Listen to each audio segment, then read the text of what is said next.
Hi అండి. అందరికీ నమస్కారం. Welcome to my channel. ఈ వీడియోలో ఏపీ ప్రభుత్వ ఉద్యోగులకు, పెన్షనర్లకు 2024 డీఆర్ అరియర్స్ చెల్లింపుల ప్రకటన. దీనికి సంబంధించిన పూర్తి సమాచారాన్ని ఈ వీడియోలో తెలుసుకుందాము. వీడియో అయితే ఎక్కడే కానీ స్కిప్ చేయకుండా ఎండ్ వరకు చూస్తే ఇన్నప్పుడు ఇన్ఫర్మేషన్ పూర్తిగా అర్థమవుతుంది. అలాగే వీడియో చూస్తున్న ప్రతి ఒక్కరు లైక్ చేయండి ఫ్రెండ్స్. ఈ వీడియోని తోటి ఉద్యోగ, పెన్షన్ మిత్రులతో అయితే షేర్ చేయండి. కొత్తగా మన ఛానల్‌ని చూస్తున్నవారు ఇంకా ఎవరైనా సబ్స్క్రైబ్ చేసుకోకపోతే వెంటనే మన ఛానల్‌ని అయితే సబ్స్క్రైబ్ చేసుకోండి. సబ్స్క్రైబ్ చేసుకోవడం వల్ల నేను చేసే వీడియోస్ అన్నీ మీ వరకు రీచ్ అవుతాయి. ఫ్రెండ్స్, ఇక విషయానికొచ్చినట్లయితే రాష్ట్రంలోని ప్రభుత్వ ఉపాధ్యాయులు మరియు ఉద్యోగులకు అందవలసిన జనవరి 2024 కరువు భత్యం డీఏ బకాయిల బిల్లుల ప్రక్రియ తక్షణమే ప్రారంభం కావాల్సి ఉంది. గతంలో ప్రభుత్వం విడుదల చేసిన ఉత్తర్వుల ప్రకారంగా ఈ బకాయిలను మొత్తం 3 సమాన విడతల్లో చెల్లిస్తామని ప్రకటించడం జరిగింది. నెలవారీ వేతనాలు, డీఏ ఆమోదాలు మరియు ఆర్థిక శాఖకు సంబంధించిన ఇతర ఆర్థిక జీవోల వివరాల కోసం ఉద్యోగులు ఆంధ్రప్రదేశ్ ఆర్థిక శాఖ వెబ్సైట్‌ను సందర్శించవచ్చు.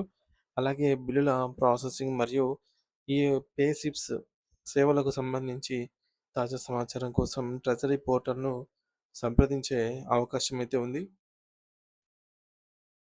మరి ప్రభుత్వం నిర్దేశించిన కాలక్రమ పట్టిక టైమ్ టేబుల్ ప్రకారంగా మొదటి విడత డీఏ బకాయిల బిల్లులను ఆగస్టు నాటికి సిద్ధం చేసి సమర్పించాల్సి ఉంది. అయితే ప్రస్తుతం ట్రెజరీ పోర్టల్‌లో ఈ బకాయిల బిల్లులను దాఖలు చేయడానికి అవసరమైన ఆప్షన్ అనేది ఇంకా అందుబాటులోకి రాలేదు.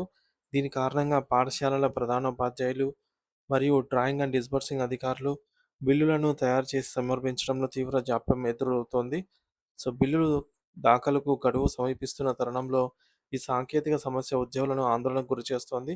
ఈ నేపథ్యంలో ఉద్యోగ మరియు ఉపాధ్యాయ సంఘాల నాయకులు వెంటనే స సంబంధించి స్పందించి సంబంధిత అధికారులతో చర్చలు జరపాల్సిన అవసరమైతే ఉంది. ఆర్థిక శాఖ ఉన్నతాధికారులు మరియు ఆర్థిక వ్యవస్థల నిర్వహణ అధికారులతో సమన్వయం చేసుకొని ట్రెజరీ సాఫ్ట్‌వేర్‌లో డీఏ అరియర్స్ ఆప్షన్‌ను త్వరితగతిన పునరుద్ధరించేలాగా చర్యలు తీసుకోవాలి. డీడీఓలు సమర్పించే బిల్లులను సకాలంలో స్వీకరించి వాటిని ఆమోదించేలాగా ట్రెజరీ సిబ్బందికి తగిన సూచనలు ఇప్పించాలి అని ఉద్యోగ వర్గాలు కోరుతున్నాయి. మొదటి విడత డీఏ నిధులు సకాలంలో జమ కావటం వల్ల సుదీర్ఘంగా నిరీక్షిస్తూ ఉన్న ఉపాధ్యాయులకు మరియు సిబ్బందికి కొంతవరకు ఆర్థిక ఊరట లభిస్తుంది. కేవలం సాంకేతిక కారణాల వల్ల ఈ ప్రక్రియ మరింత ఆలస్యం కాకుండా చూడటంలో ఉద్యోగ ప్రతినిధులు చొరవ చూపడం అత్యంత కీలకం. మొత్తానికి ఆంధ్రప్రదేశ్ ప్రభుత్వ ఉద్యోగులు మరియు ఉపాధ్యాయులకు సంబంధించి జనవరి 2024 బకాయిల ప్రాసెసింగ్ గురించి ఈ విధంగా ముఖ్యమైన అప్డేట్ రావడం జరిగింది. జనవరి 2024కి సంబంధించి డీఏ బకాయిలను మొత్తం 3 విడతల్లో చెల్లించాల్సి ఉందని ప్రభుత్వం గతంలో ఉత్తర్వులు జారీ చేసింది.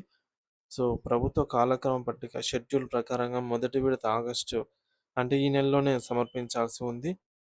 ప్రస్తుతానికి ఏపీ సైబర్ ట్రెజరీ పోర్టల్‌లో డీఏ అరియర్స్ బిల్లులు పెట్టడానికి కావాల్సిన ఆప్షన్ అనేది ఇంకా అందుబాటులోకి అయితే రాలేదు. దీనివల్ల ఈ మేరకు ఉపాధ్యాయులు, డీడీఓలు బిల్లులను తయారు చేసి సమర్పించలేకపోతూ ఉన్నారు. డీఏ ఆమోదం మరియు ఆర్థిక శాఖ జీవోల కోసం ఏపీ ఆర్థిక శాఖ అధికారిక వెబ్సైట్‌ను సందర్శించవచ్చు. పే స్లిప్స్, బిల్లుల ప్రాసెసింగ్ వివరాల కోసం ఈ మేరకు ట్రెజరీ పోర్టల్‌ను సందర్శించగలరు. బిల్లులు దాఖలు గడువు సమీపిస్తున్నందున ఉద్యోగ మరియు ఉపాధ్యాయ సంఘాల నాయకులు తక్షణమే స్పందించాల్సిన అవసరం ఎంతైనా ఉంది. ఆర్థిక శాఖ ఉన్నతాధికారులతో మాట్లాడి ట్రెజరీ సాఫ్ట్‌వేర్‌లో డీఏ అరియర్స్ ఆప్షన్‌ను పునరుద్ధరించేలాగా చర్యలు తీసుకోవాలని కోరటమైనది. మొదటి విడత నిధులు ఈ ఆగస్టులోనే రావాల్సి అయితే ఉంది ఫ్రెండ్స్.